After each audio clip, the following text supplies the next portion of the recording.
Merci. À mon tour, je suis ravi de constater déjà ces militants et militantes qui sont toujours là. Ce n'est pas facile. Et on est quand même à pratiquement 14 heures, c'est ça, 14 heures, 14 heures et quart. Et ma joie n'est égalée que par cette conviction qui se dégage de la salle. Et je crois que c'est cet engagement collectif qui est important finalement. Parce qu'on a toujours essayé de s'engager tout seul, d'aller tout seul, mais finalement, ça n'aboutit pas. Donc, autant changer de paradigme. Et je crois que c'est un travail de longue haleine qu'on a tous mené, tous les acteurs de l'écosystème d'ailleurs, pour essayer de rapprocher les acteurs de l'écosystème. Moi, personnellement, je trouve que l'outil digital peut constituer une vraie opportunité. Pourquoi? Parce que de par sa nature transverse, de par sa manière de mettre tout le monde au même niveau de l'information et en même temps. Il n'y a pas d'intervenant à l'amont ou d'intervenant à l'aval. Donc tout se passe en direct. Et ça, c'est très important. C'est pour ça que tout à l'heure, j'insistais sur la particularité de l'open beam et non pas du... Parce que si on fait du beam closed, du closed beam, c'est comme si on suivait la mode, mais on ne profitait pas du mérite et des avantages de ce beam, finalement. Donc, si chacun, dans son coin, va travailler avec ses outils, on n'a vraiment rien fait. Et donc, on va se retrouver avec des correspondances, avec des malentendus, avec des retards. Et comme je disais tout à l'heure, les retards, il n'y a pas que les retards qui vont causer un enlisement au projet, mais il y a aussi des retards qui ont des conséquences néfastes sur le coût et sur les considérations contractuelles. Et croyez-moi, chaque fois que j'entends parler par exemple, de PPP, partenariat public-privé, les gens essaient de faire l'éloge de ce mode.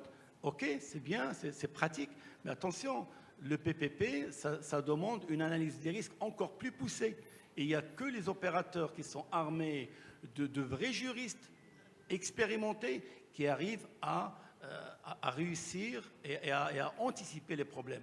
Et le Maroc, avec des ressources relativement limitées, avec une grande ambition, avec des ressources relativement limitées, si on va vers cette direction, ou peut-être dans une direction intermédiaire de la conception-réalisation, comme ça a été exposé par Sibinski, c'est sûr qu'il va falloir se préparer et se lever tôt, au sens propre et figuré.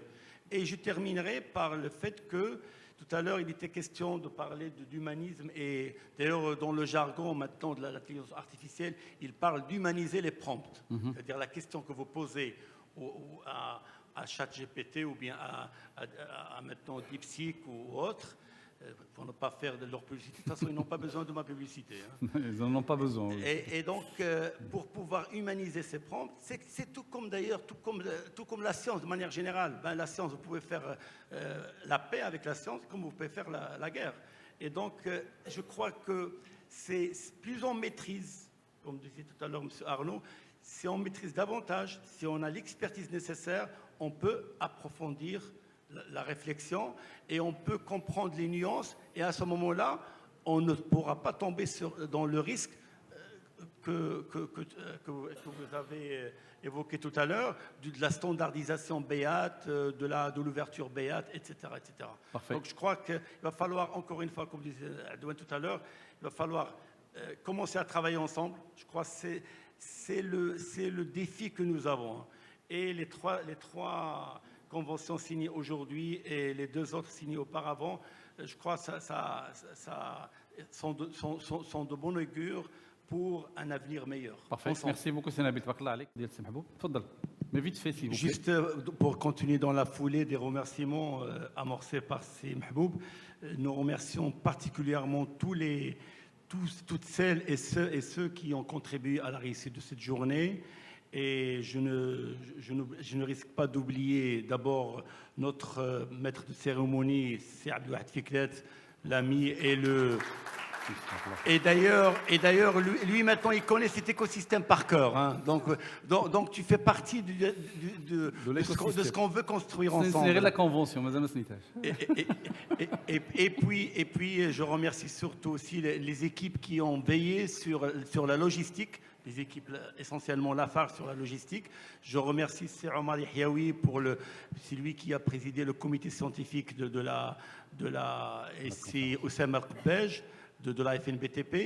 Et donc je remercie toutes celles et ceux, les journalistes, ceux qui ont suivi.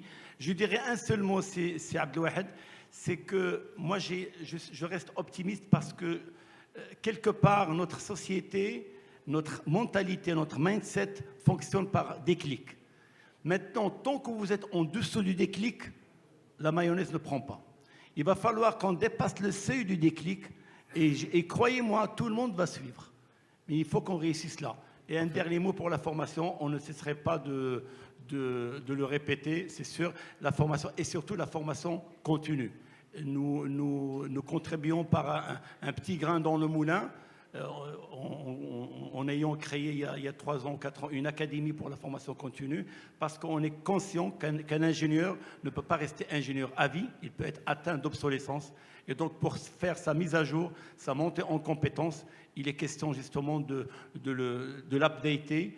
Et nous restons ouverts à toutes les académies, à tous les instituts, que ce soit de Lafarge, que ce soit de la FNBTP, du CNOA, de l'ONIGT. Je remercie mon ami Shakib Ben Abdallah et Madame Hanan pour leurs réponses favorables et réactives. Parfait. Merci beaucoup, Sénabil. Merci beaucoup. On arrive à la fin de la conférence.